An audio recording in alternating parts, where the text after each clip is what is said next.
Well, distinguished ladies and gentlemen, let me welcome you. Good morning, or good afternoon, or good evening, depending on where you are joining us from. I want to thank you very much for finding time to participate at this very important webinar, which is going to educate us on the operations of the international standards organizations and the contribution of WFEO as an institution and the members of WFEO in the workings of the International Standards Organization. And there is no better person to give us, a presentation on this particular webinar than our past president, Dr. Marlene Kanga, who is a highly respected personality, not only in Australia, but globally. And I believe all the representatives of WFEO working in different committees of ISO on this particular webinar, as well as others who are not even representing WFEO, but have interest in what International Standards Organization does and are also willing to participate in other committees of the International Standard Organizations. It should be noted that we have so very many committees in ISO, and all these committees need engineering input. So I want to really request all our national member institutions to make aware to all the members of their engineering fraternity, in their membership, that this organization exists and it has a lot of activities and working groups that relate to engineering, and the contribution of engineers to the success of these committees is very vital. And for us is one way of showing our clear contribution to the global community through, our expertise in engineering. So please, I want everyone to, we shall, again, even though the information has been circulated before, but we shall circulate the details of all the committees in ISO with a view to letting our members know and inviting our members to indicate interest in whichever committee anybody finds fitting for himself, because these are expert committees. You have to have the expertise to contribute in any of the committees. But I believe with the wide diversity of our membership and their expertise in almost every sphere of engineering, I believe there is no committee, one member or the other, will not indicate interest to serve in this committee.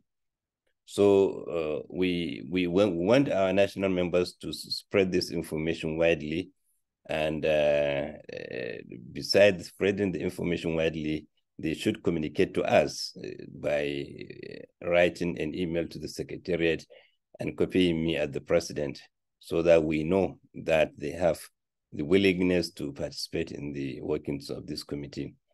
So without much further ado, it is my honor and privilege to call on Dr. Marlene Kanga to give us the presentation.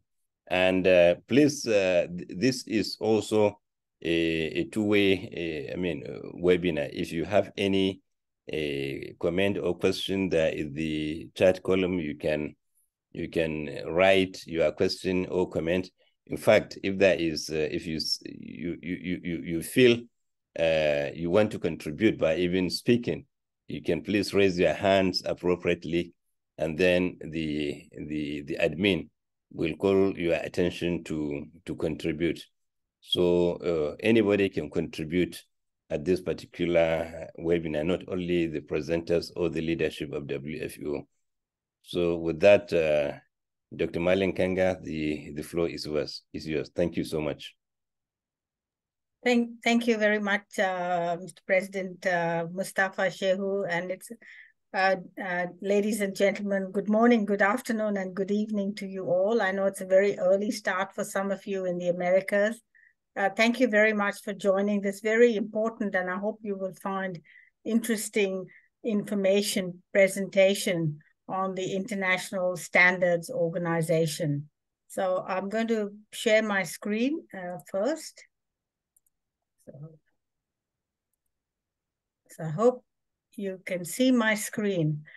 And so I am going to present here information on the International Standards Organization, ISO, what it's all about, what it does, and how WFEO can participate and contribute in this very important organization. Some of you are already participants, and hope that this will help you to engage better. So here's just a little bit of information about me, but I won't go into that.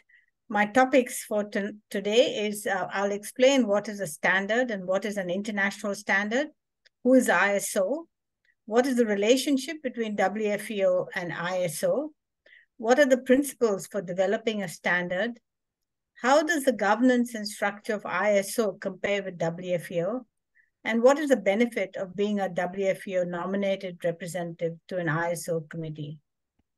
So firstly, what is a standard? A standard is an agreed way of doing things, usually by experts. So ISO standards are internationally agreed by experts and describe the best way of doing something, whether it's a product, process, service, or materials.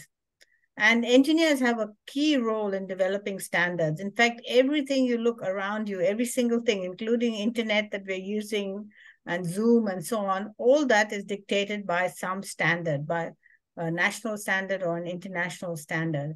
And here I've shown some examples in quality management, environment, health and safety, energy, food safety, etc. So what is an international standard?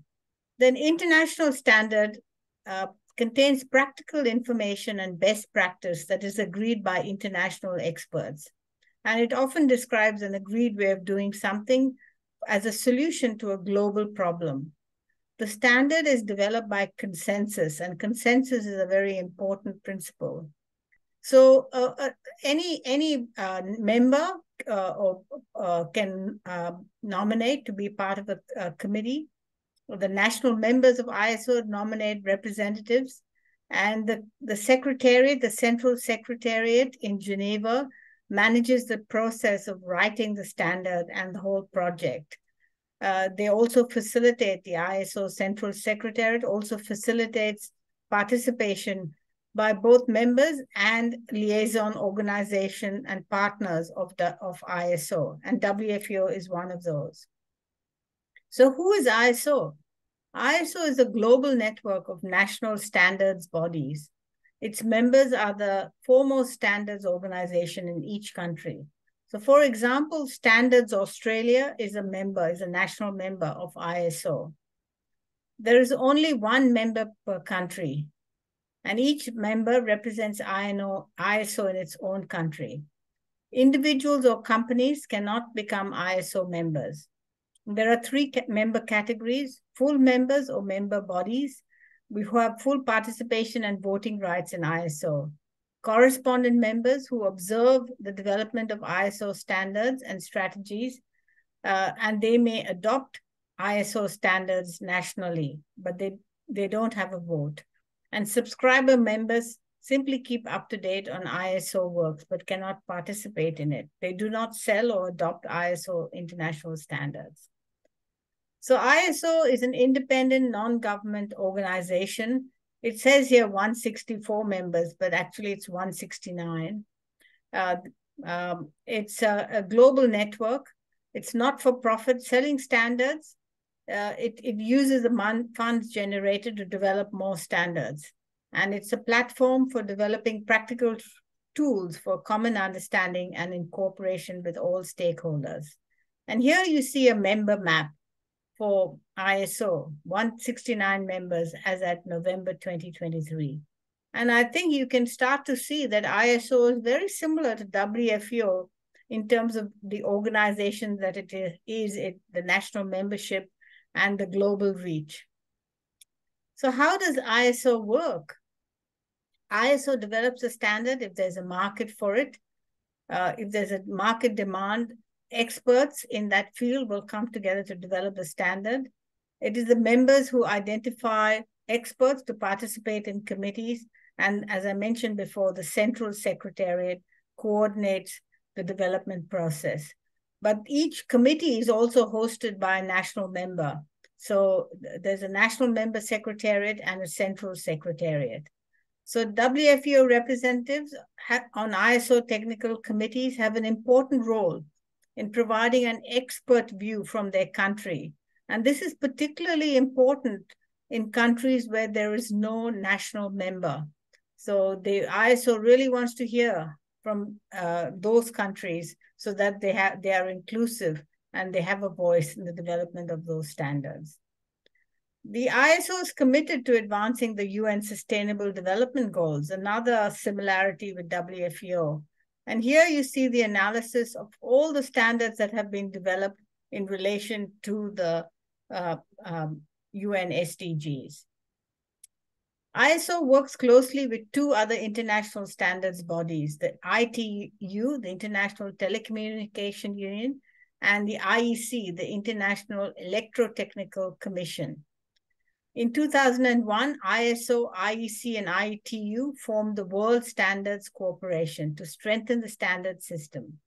ISO also works closely with the World Trade Organization because good standards facilitate trade, and they work with the United Nations, and they are recognized by the UN Economic and Social Council, as is WFEO. So that's another similarity.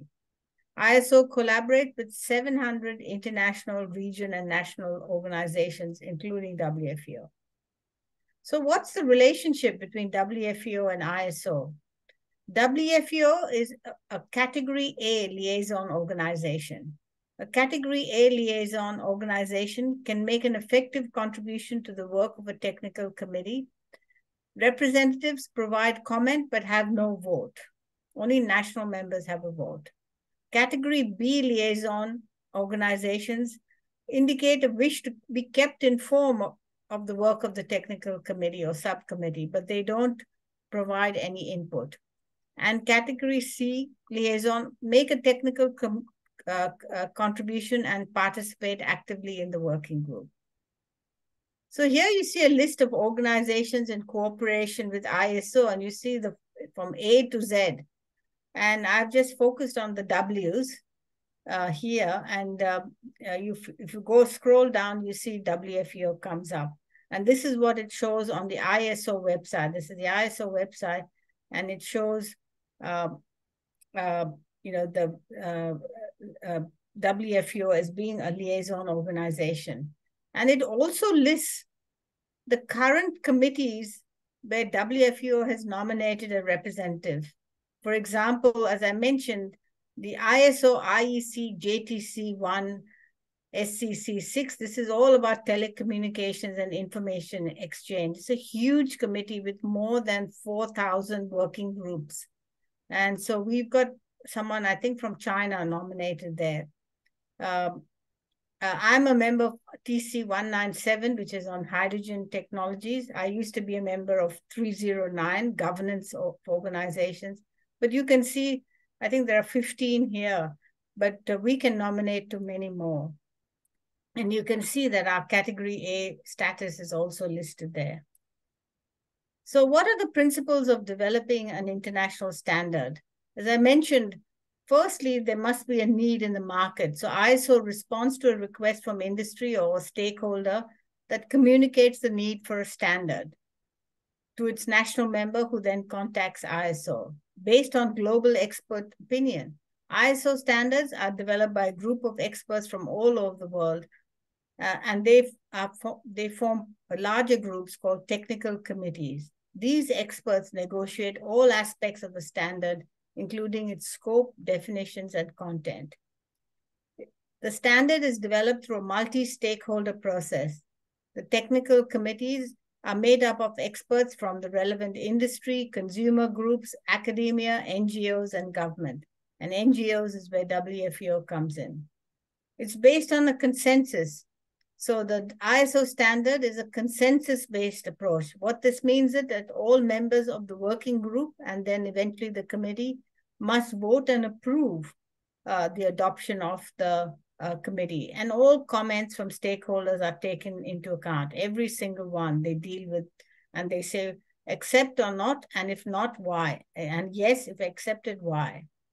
Technical committees are established for each topic for a standard. And NGOs like WFEO nominate non-voting representatives to technical committees. So as WFEO representatives have a key role here in providing feedback.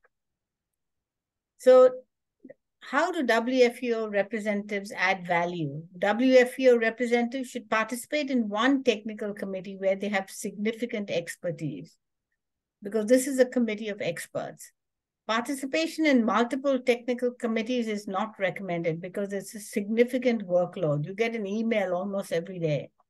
Representatives have an important role representing the global engineering community at an ISO technical committee. Timely contributions are recommended and highly valued. And if you don't contribute, technical committees can vote to remove a liaison representative that doesn't contribute. And I've seen that happen in both TC309 and TC197. So I'm going to just go through what the work of TC309. I was a member of this technical committee from 2018 to 2023 for 5 years, so I know it well. This is again from the ISO website. And you can see the Secretariat is BSI, which is British Standards Institute. And the committee manager is Mike Hennigan, who's a staff member of BSI. And they have a chair, Kevin Breer, and a deputy chair until December 23, which is Axel Kravatsky. And they have a secretariat. So each technical committee is hosted by a national member. And this is done at their own cost. They fund that. TC309 has been very active. It's about the governance of organizations, ISO 37000 that was published just 2 years after we started work. And they've so far published 6 ISO standards with 9 under development, 59 participating members, and 26 observing members. So you can see that it's a very important committee with so much global participation. And you can see here the working groups of TC309. I won't go through them, but you can see there are so many. I was a member of Working Group 1 and 2. Working Group 2 is on anti-bribery management systems, which is an important one for us and our Committee Against Anti-Corruption, and guidance for governance of organizations is a very basic foundation standard for organizations and structure. But they've also got a developing countries coordination group. And this is a group that tries to liaise with developing countries to give them a voice on the committee. So you can see here the structure of just one committee, and each technical committee has their own structure. Here are some of the standards that have been published by this technical committee. And as I mentioned, Working Group 1 published ISO 37000. Working Group 2 published a handbook for ISO 37001. The standard was actually published in 2016. And they have been working on other standards, whistleblowing and compliance management, and so on. Here are some of the liaison groups for the Technical Committee 309. And you can see large number that are interested, including the OECD. OECD was particularly interested in the anti-bribery management system. But you see also Anti-Corruption Transparency International is here. United Nations Conference on Trade and Development. And here at the bottom, you see World Federation of Engineering Organization. And we actually have 3 representatives at one time. Now it's back to 2 at TC309. And as I mentioned, the work of TC309 and the ISO standard on anti-bribery aligns well with WFEO. So you can see ISO is combating corruption, and which is our goal with the Anti-Corruption Committee. And this is the case with all the technical committees of ISO. They align with one or more of our technical committees, water, energy, you name it. There's a very good alignment. Here's an example of the commenting form. And I wanted to share this with you to say that detailed comments can be provided with page number, line number, and your comments and the suggested change. And they go through these comments from all participating committee members, and they say yes or no and why. So just an example of how you can contribute. So what is the procedure to be nominated to a technical committee? There are more than 200 ISO technical committees. So individuals should explore the ISO website to find the area where you are an expert. Then contact the national member of WFEO to nominate you with your CV. National or affiliate members can nominate representatives to any ISO technical committee. There's no limit to the number of committees that can have representatives from WFEO, but ideally it should be about 2 or 3. It is highly recommended that an individual representative is nominated to just one technical committee because within a committee, there are many working groups and the workload can multiply. Once you're in the committee, they'll say, do you want to be in working group 1 and working group 2 and so on. So there's a lot to be done. And it's a significant workload, but you must ensure that you're an expert to contribute. The representative can contribute independently as an expert. However, multiple WFEO representatives to the same technical committee should collaborate from time to time, especially when preparing the annual liaison report for the plenary meeting of the technical committee. So each technical committee meets all together, usually in person, for a plenary meeting. These meetings are also hybrid, of course, because there's no funding and individual representatives have to fund their own travel costs. For nomination, the process is a CV with a nomination letter signed by the CEO, executive director, or president of the national member of WFEO should be provided to the WFEO Secretariat. The WFEO Secretariat will advise the ISO Central Secretariat, who will also advise the Technical Committee Secretariat of the nomination. The Technical Committee votes to approve the nomination, so it takes a few months, depending on how often they meet, and they can also vote to remove a representative. A liaison representative report is required at least annually at the plenary meeting. And this report should also be provided to WFEO so we know about the contribution that you are making. I just thought I would share quickly the governance structure of ISO, which is very similar to that of WFEO. So the WFEO has a General Assembly, and it has a President's Committee, which is like our executive board. And the Central Secretariat supports the council, similar to our Executive Council and General Assembly. And here you have all the standards making committees. On the left, you see these are equivalent to our board committees at WFEO. So the General Assembly is the overarching organ and the ultimate authority of the organization. It has an annual meeting attended by members and principal officers. The ISO Council is elected by and reports to the General Assembly. It meets 3 times a year and is made up of 20 member bodies. And they also, the ISO officers and chairs of policy development committees and other committees, similar to our board committees, are also member of the council. Council members are elected by region to ensure global representation, very similar to WFEO.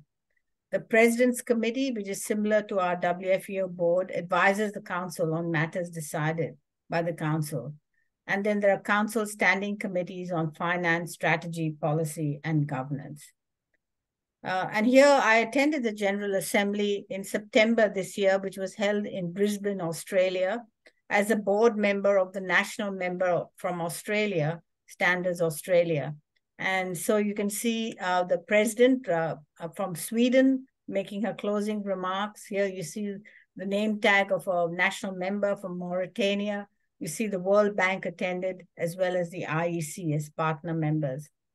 And here you see the membership fees, which are very similar to ours. They have a unit value, but it's 4,675 Swiss francs. But they have the unit, the fees are calculated based on a formula based on the economic size of the member country, just like WFEO.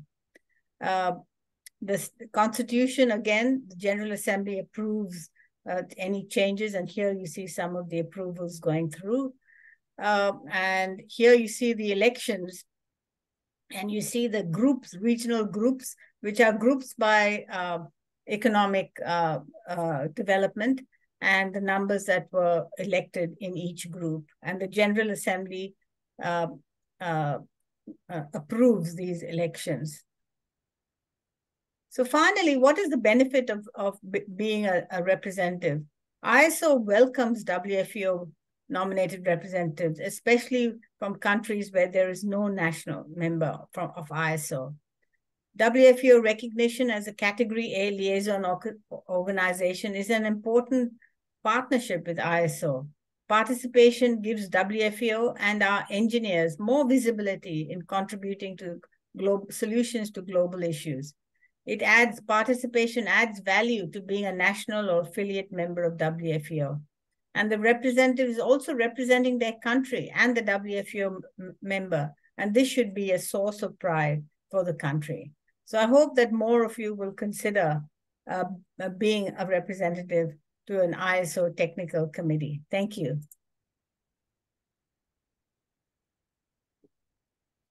Thank you very much, Dr. Marlene Kanga, for this very elaborate presentation. I can understand it that the presentation has been well understood by everybody on this particular webinar.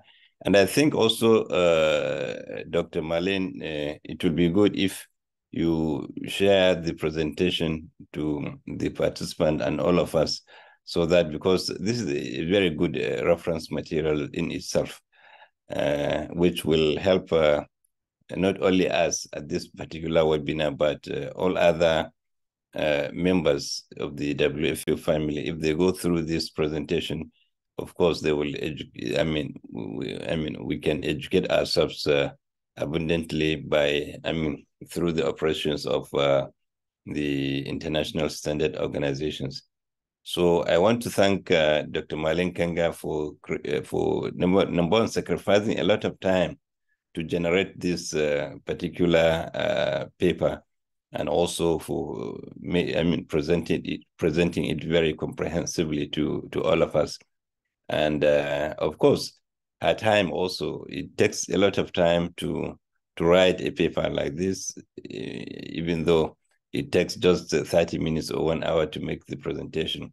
A paper of 30 minutes can take maybe 3 hours to generate, or even 10 hours sometimes, depending on the contents you want to provide to the audience. So we thank you very much, and we thank all the participants at this particular webinar for creating time to listen to Dr. Marlene Kanga on this, in this particular webinar. And I urge you also to have a copy of the presentation, because WFEO will make it available to all of us, and share it among all our membership, because it's a very good reference document as far as I'm concerned.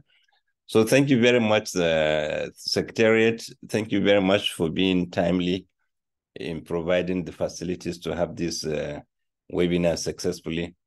I thank everybody, and I know to some the night is very late, especially Dr. Marlene Kanga. I don't know what is there now in Australia. Probably it should be around 12 midnight now. Yes, so thank you very much for the continuous sacrifice for WFEO and the global community. And thank everyone for making this webinar successful. Thank you very much. Thank you very much. Thank you. And thank you all for attending, and to the Secretariat for organizing. And thank you, President Mustafa Shehu, for being here today. This is a very important topic, and we will share it on the website and to those who attended. Thank you. Thank you.